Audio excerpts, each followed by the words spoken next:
കൊട്ടാരക്കര നീലേശ്വരത്ത് മണ്ണു നിറച്ചു വന്ന ടിപ്പർ ലോറി ആൾക്കൂട്ടത്തിലേക്ക് മറിഞ്ഞ് 3 മരണം. മരിച്ചവരിൽ ഒരു വിദ്യാർത്ഥി. അപകടത്തിൽപ്പെട്ടത് ബസ് കാത്തുനിന്നവർ. 4 കുട്ടികൾക്ക് പരിക്ക്. ബൈക്കിലിടിച്ച് ടിപ്പർ നിയന്ത്രണം വിട്ട് പാഞ്ഞു വരികയായിരുന്നുവെന്ന് ദൃക്സാക്ഷികൾ.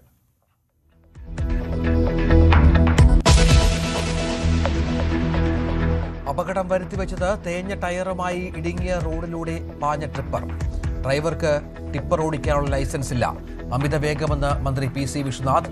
സ്കൂൾ സമയത്ത് ടിപ്പറുകൾക്ക് നിയന്ത്രണം കൊണ്ടുവരുമെന്ന് ബിന്ദു കൃഷ്ണ. പരിക്കേറ്റവരുടെ ചികിത്സാ ചെലവ് സർക്കാർ വഹിക്കും. വാഹനത്തിന്റെ ഫിറ്റ്നസ് റദ്ദാക്കി.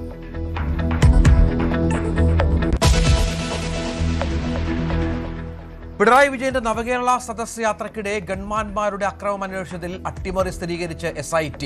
ADGP MR അജിത് കുമാർ അന്വേഷണ റിപ്പോർട്ട് തിരുത്തി. ശരിവെച്ച് ഉദ്യോഗസ്ഥരുടെ മൊഴി. അന്വേഷണ സംഘം റിപ്പോർട്ട് DGPക്ക് കൈമാറി.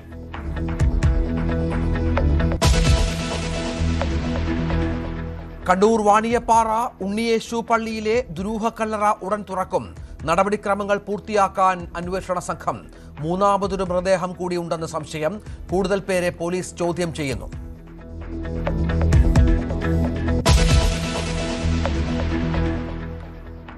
തെരഞ്ഞെടുപ്പ് തോൽവി നിസാരമല്ലെന്ന് KK ശൈലജ.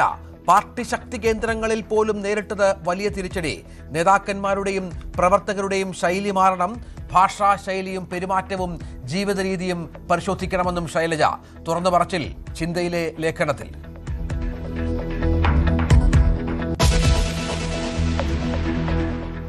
മദ്യനയത്തിലെ പുതിയ നികുതി നിർദ്ദേശം അഴിമതിയെന്ന് പ്രതിപക്ഷം. നീക്കം ബക്കാടി കമ്പനിക്ക് വേണ്ടിയെന്ന ആരോപണം. ഇതിന്റെ ഗുണഭോക്താവ് എല്ലാവർക്കും അറിയാവുന്നതുപോലെ കർണാടകയിലെ ഒരു മദ്യ കമ്പനിയാണ്. വീണ്ടും എതിർപ്പറിയിച്ച് VM സുധീരൻ. പൂർണ്ണ മദ്യനിരോധനമാണ് നിലപാടെന്ന് സമസ്ത.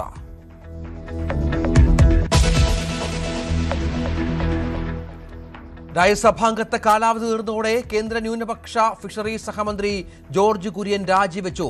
രാജി സ്വീകരിച്ച് രാഷ്ട്രപതി. കേന്ദ്രമന്ത്രിസഭയിൽ കേരളത്തിൽ നിന്ന് ഇനി സുരേഷ് ഗോപി മാത്രം. ജോർജ് കുര്യന് പകരം അനൂപ് ആന്റണിയോ K സുരേന്ദ്രനോ കേന്ദ്രമന്ത്രിസഭയിലെത്തിയേക്കും.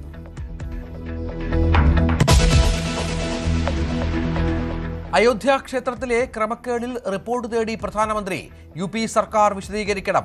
പ്രാഥമിക റിപ്പോർട്ട് UP സർക്കാർ കൈമാറി. അയോധ്യ ട്രസ്റ്റ് സെക്രട്ടറിയെ മാറ്റിയേക്കും.